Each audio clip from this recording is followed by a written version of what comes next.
ये जय जयकार के नारे लगा रहे कि हमारी सेना बहुत बहादुर है, दुनिया के सबसे बड़े खूंखार राजा से लड़ने गई है, वो प्रतीक्षा कर रही है। तो सेना कहती कि राजा क्या करे? तो राजा ने कहा ये अगर लड़के मर गए तो शहीद अमर कहलाओगे, अगर लड़के मर गए शहीद अमर कहलाओगे, और भाग के मगरमच्छों के मुंह में निवाला बन गए तो कायर कहलाओगे। तो मेरा आपसे ये निवेदन है, ये लड़ाई लड़के शहीद होने की है या भाग के कायर बनने की है? तो शहीद होना चाहते हो? शहीद होना चाहते हो? अरे मरना तो एक दिन ही है, मरना तो एक दिन ही है। इसलिए कबीर ने कहा कि जन्म हुआ मेरा जग हंसा मैं रोया, जन्म हुआ मेरा जग हंसा मैं रोया, कुछ ऐसी करनी कर चलो मैं हंसू जग रोए सारा। ऐसा कुछ करो ना, ऐसा कुछ करो कि लोग आपके जाने का एहसास करें। और अभी हम लोग, अभी जब आंदोलन की बात चल रही तो मैं आंदोलन की तीन बातें आपको समझा दूं। हम वो समाज से आते कि जहां डाइवर्जन आंदोलन नहीं चलते, ना डाइवर्ट आंदोलन चलते हैं, ना डिवाइड आंदोलन चलते हैं। हमारे आंदोलन के लिए तीन बातें बहुत प्रमुख है, जिसकी सफलता का मैं पिछले कुछ वर्षों में उदाहरण बताऊंगा। एक तारीख आंदोलन की सफलता के लिए हमारी क्या होनी चाहिए? एक तारीख, एक साथ और एक मुद्दे पे आवाज बुलंद होनी चाहिए, एक मुद्दे पे ही बस। तो एक तारीख कौन सी आ रही है? किसको याद है? 12 मई। कौन सी तारीख? 12 मई। मतलब याद होगी सबको। कौन सी तारीख आ रही है? 12 मई। आंदोलन के परिवर्तन की और देश में इतिहास लिखने की तारीख कौन सी आ रही है? 12 मई को 12 लाख बोध, 12 मई को 12 लाख बोध गया में होने चाहिए। ये पूरे देश में आवाज गुंजा दो। एक ही तारीख 12 मई, 12 लाख लोग एक साथ महाबोधि महाविहार को कराएंगे ब्राह्मणों से मुक्त आजाद। कराओगे ना? कराओगे? एक तारीख की तैयारी करो। आप सोचिए 12 लाख लोग अगर बोध गया पहुंच गए, 12 लाख लोग, जो वहां का डीएम बार बार कह रहा है, वहां का सचिव बार बार कह रहा है आपकी संख्या कहां है, बौद्धों की संख्या कहां है? तो हमने कहा भाई बौद्धों की संख्या तो यही है भारत में, भारत में बौद्धों की संख्या है। पर हम बौद्ध लोग अपने बाहरी, वही पूरी दुनिया में चलता है।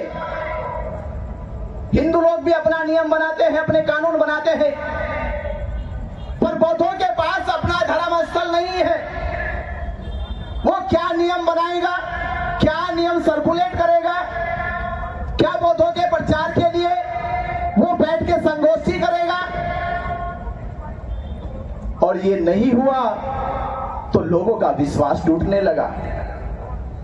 लोग कहने लगे, जैसे अभी हमने मंचों से सुना और देश में जगह जगह कहा जा रहा है बौद्ध तो अल्पसंख्यक है, और हम मूर्ख लोग समझ भी गए हम अल्पसंख्यक है। हमें कहा गया बौद्ध अल्पसंख्यक है, जैन अल्पसंख्यक है, सिख अल्पसंख्यक है, और हम लोगों ने मान भी लिया कि हम अल्पसंख्यक है। आप मुझे बताओ, जो अल्पसंख्यक है आज तक उसे किसी ने अल्पसंख्यक नहीं कहा। जो अल्पसंख्यक है देश में उसे किसी ने अल्पसंख्यक नहीं कहा। बौद्ध इस देश का बहुसंख्यक है, जिसकी पहचान मैं बता रहा हूं। हमारे राष्ट्रीय ध्वज में जो अशोक चक्र है वो किनका है? वो बौद्ध धर्म का है।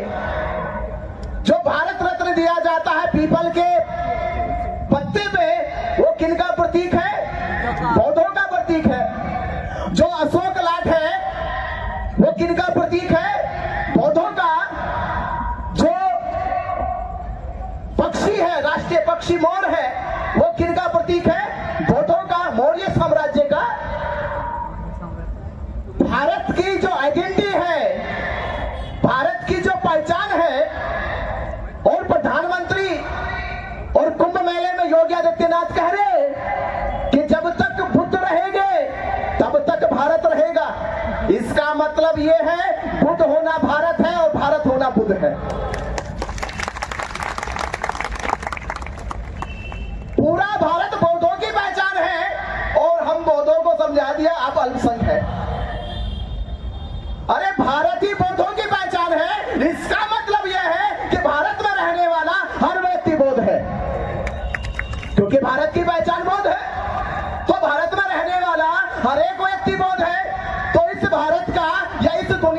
अगर कोई बहुसंख्य है तो वो बौद्ध है।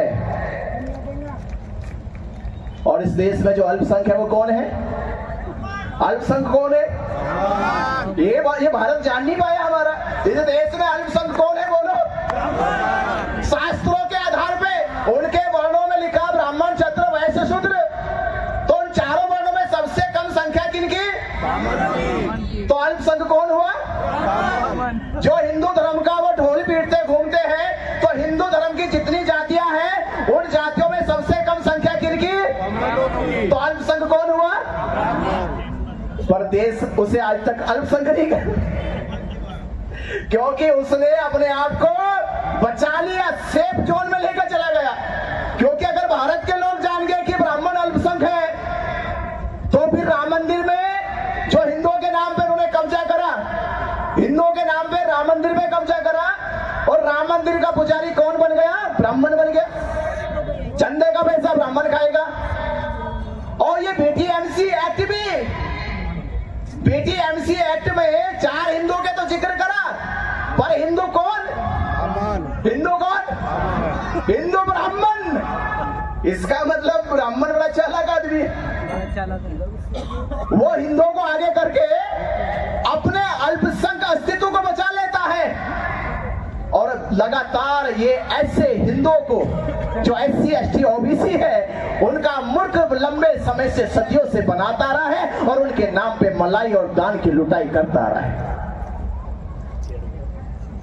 पर अब ये बौद्ध समाज 1949 का इतिहास कुछ और होगा। 1949 का इतिहास कुछ और होगा।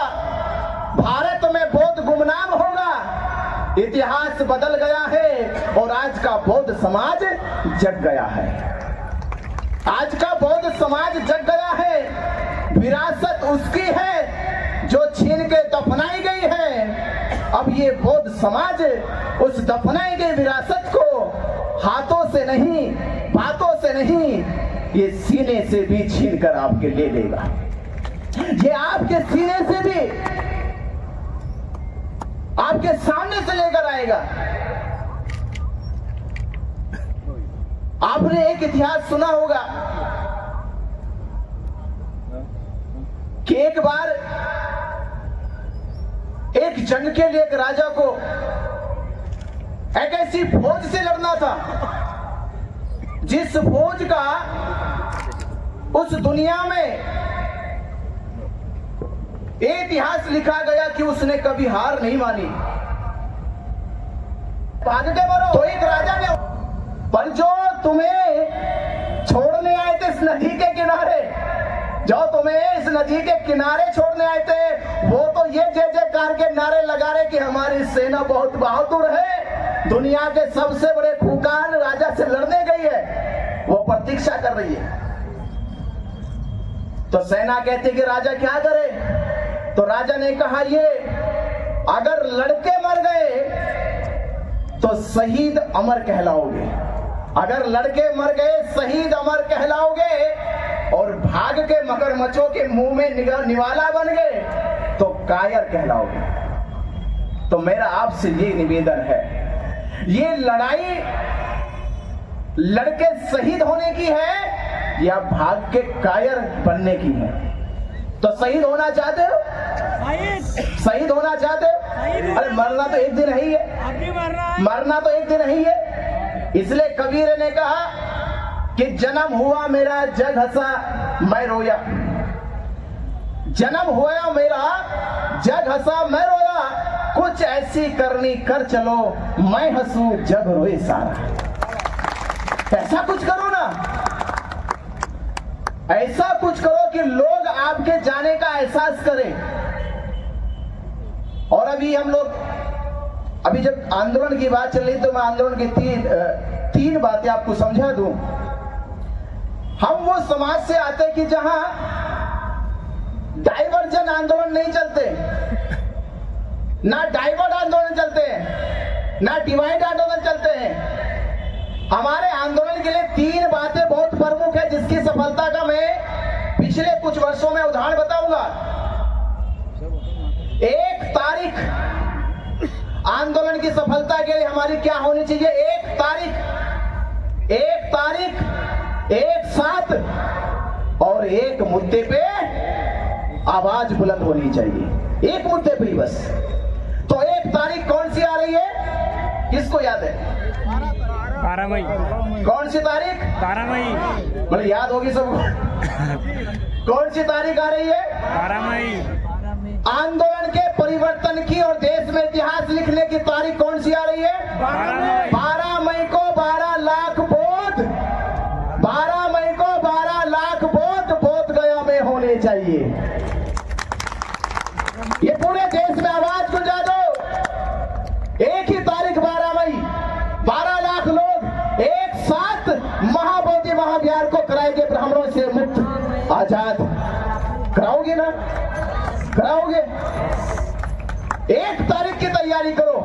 आप सोचिए 12 लाख लोग अगर बोध गया पहुंच गए, 12 लाख लोग, जो वहां का डीएम बार बार कह रहा है, वहां का सचिव बार बार कह रहा है आपकी संख्या कहां है, बौद्धों की संख्या कहां है? तो हमने कहा भाई बौद्धों की संख्या तो यही है भारत में ही, भारत में बौद्धों की संख्या है। पर हम बौद्ध लोग अपने बाहरी बौद्ध अनुयायियों का भी सम्मान करते हैं। अगर भारत के बौद्ध बोध गया में अभी आकर बैठ गए तो जो लोग देश दुनिया से बुद्ध धर्म के अनुयायी है, महाबोधि महाविहार में दर्शन करने आते हैं, वो लोग कहेंगे कि यहाँ की व्यवस्था थोड़ी बिगड़ गई है। हम नहीं चाहते कि वो लोग यहाँ आए और अव्यवस्था देख कर जाए, इसलिए हमने एक ही तारीख चुन ली, 12 मई। 12 मई को 12 लाख लोग आएंगे और फिर हम कहेंगे कि मुख्यमंत्री जी अब पैर रखकर कैसे बाहर निकल पाओगे? 12 लाख लोग आ गए, अब पैर रख के किधर से निकलोगे? गाड़ी जाने का रास्ता बंद, पैदल जाने का रास्ता बंद। अब तो तभी जाओगे, पहले हमारा रास्ता निकालो और ब्राह्मण को बोध गया महाविहार से बाहर निकालो, उसके साथ साथ तब आप पटना की ओर प्रस्थान करना। ये ताकत अगर आपने दिखा दी, और हमें ऐसा लग रहा है इस बार के 12 लाख बौद्ध 145 साल के आंदोलन का अंत करने वाले। ये होने वाला अंत इस बार इसलिए अंत होने वाला है क्योंकि आंदोलन के लिए बोध गया की भूमि बौद्ध भिक्षुओं के लिए इतनी पावन पवित्र धरती है, जिसे हमें बार बार करेंगे कोई तारीख बताओ कब तक ये आंदोलन चलेगा। हमने कहा हमारे लिए कोई तारीख ही नहीं है, हम तो आंदोलन करते रहेंगे। और इसलिए करते रहेंगे क्योंकि हम इस जगह पे बैठे, जिस जगह पे सिद्धार्थ गौतम बैठकर बुद्ध हो गए, जिस जगह पर बैठकर सिद्धार्थ गौतम बुद्ध हो गए, हो सकता है हम बैठे बैठे अरहंत हो जाए। क्या बात है? हम अरहंत भी तो हो सकते, तो इससे बड़ी पवित्र जगह हमारे लिए क्या होगी, और बौद्धों के लिए, बौद्ध भिक्षुओं के लिए इससे बड़ा आंदोलन क्या होगा। और तथागत ने तो कहा था, हे भिक्षुओं आप धर्म का प्रचार प्रसार करने जा रहे हो, जाओगे तो इतने समझदार लोग नहीं है कि तुम्हारी बातों को आसानी से समझ जाएंगे, बड़े मूर्ख लोग हैं। जाओगे तो तुम्हारे ये पहले वेशभूषा को देख के तुम पे चिल्लाएंगे, गाली देंगे, तो गालियों से डरोगे तो नहीं। बोले कि तथागत आपने तो सिखाया है कि समुद्र बन जाओ, जो भी नदी आ जाए देखिए जाए उसका अस्तित्व समाप्त कर दो। ये कब तक चलेगा, कब तक हम देखेंगे? अरे आप याद करो, जब सिद्धार्थ गौतम कपिल वस्तु से निकले कि मैं एक ऐसे ज्ञान की खोज में निकल रहा हूं कि जब वो ज्ञान मुझे प्राप्त हो जाएगा संसार के सदा सदा के दुख समाप्त हो जाएंगे। और जब सिद्धार्थ गौतम बुद्ध बने और 7 वर्षों के बाद कपिल वस्तु पहुंचे, तो कपिल वस्तु के लोगों ने सर झुकाकर पुष्पों की बौछार करी, पुष्प बिछाए गए और ये कहा गया कपिल वस्तु के सभी लोगों से कि आज सिद्धार्थ नहीं आ रहा है, आज सिद्धार्थ के बदले बुद्ध चले आ रहे हैं, क्योंकि जिस मकसद से गए थे वो मकसद पूरा हो गया है। तथागत बुद्ध ने यह रहस्य जान लिया है कि संसार में दुख है, दुख का कारण है, दुख कारण का निवारण है और उस निवारण का ये मार्ग है। ये मार्ग को जानकर आए हैं, ये मार्ग हमारे जीवन के निर्वाण का मार्ग है। तो आप जब लोग जाओगे महाबोधि महाविहार बचाओगे तो आने वाली पीढ़ी, आने वाले आपके नस्ल के लोग कहेंगे ये वही लोग हैं, ये वही लोग हैं जो 12 फरवरी में 2025 में महाबोधि महाविहार को बचाने के लिए जो आंदोलन चलाया गया था, जो आंदोलन 135 साल से दुनिया का सबसे बड़ा आंदोलन, उस आंदोलन में इन सब लोगों की सहभागिता थी। ये वो हमारे वीर महापुरुष हैं जिन्होंने महाबोधि महाविहार को बचाया है।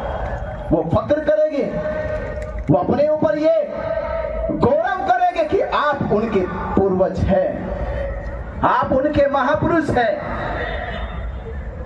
तो ये लड़ाई जीतने के लिए कैसे जीती जाएगी? हमसे किसी ने कहा कि आप तो बौद्ध भिक्षु है, आप तो घरे त्याग करके सन्यासी बने, भिक्षु बने, तो आप ये मांग क्यों कर रहे हो? क्यों महाबोधि महाविहार मांग रहे हो? मैंने क्या, किस मूर्ख ने कहा तुमसे? ये किस मूर्ख ने कहा कि हम महाबोधि महाविहार मांग रहे? महाबोधि महाविहार मांगा नहीं जा रहा बल्कि बचाया जा रहा है। ये मांगने की लड़ाई नहीं है, ये बचाने की लड़ाई है। किससे बचाने की लड़ाई है? ये बचाने की लड़ाई है कि महाबोधि महाविहार वो पावन पवित्र, वो ज्ञान का प्रतीक, शांति का प्रतीक, मैत्री का प्रतीक है और उस प्रतीक को ये पंडे पुरोहित पिंडदान करके, श्राद्ध करके, पिंडा पुरा के उसकी गरिमा को भंग करने का काम कर रहे हैं। हम इन पाखंडियों से बचाना चाहते हैं महाबोधि विहार को। हम महाबोधि महाविहार को, जो पूरी दुनिया इस श्रद्धा से दान देती है कि महाबोधि महाविहार में गया दान वहां के बौद्ध भिक्षुओं को प्रशिक्षित करेगा, वहां के बौद्धों के लिए कॉलेज यूनिवर्सिटी बनेगी, वहां के बौद्धों को धर्म प्रचार प्रसार करने के लिए सुविधा मुहैया कराई जाएगी। पर आपके इस धर्म प्रचार प्रसार के रथ को रोकने के लिए इन्होंने 1949 में महाबोधि महाविहार के ऊपर यह एक्ट बनाया, जबकि भारत में ना तो मस्जिद पे एक्ट बनाया गया, ना मंदिर पे एक्ट बनाया गया, ना गुरुद्वारे पे एक्ट बनाया गया, ना चर्चों पे एक्ट बनाया गया। ये महाबोधि महाविहार पे एक्ट इसलिए बना दिया गया क्योंकि बाबा साहब डॉक्टर अंबेडकर ने 1935 में कहा था, मैं हिंदू धर्म में पैदा हुआ, ये मेरे बस की बात नहीं थी, पर मैं इसमें मरूंगा नहीं। ये लोगों को खतरा लगने लगा, ये तो जन सैलाब आने वाला है, सुनामी आने वाली है। धीरे धीरे इन्होंने एजेंसी लगाई अपनी खुफिया कि पता करो ये बाबा साहब अंबेडकर हिंदू धर्म छोड़ रहे हैं, हिंदू धर्म को त्याग रहे हैं, तो ये कहां जाएंगे, किधर जाएंगे? तो किसी ने कहा कि बाबा साहब डॉक्टर अंबेडकर जी का लगाव बुद्ध के धर्म की ओर है, बुद्ध के धर्म की ओर है। इन्होंने पहले शिकंजा कस लिया, फिर इन्होंने शिकंजा कस लिया कि बुद्ध के धर्म का केंद्र क्या है? महाबोधि महाविहार बौद्ध गया है, कि बौद्ध गया पर कब्जा कर लो, और जब बौद्ध गया पे कब्जा हो जाएगा तो इनके धर्म प्रचार का जो रथ है वो रुक जाएगा, वो गति नहीं करेगा।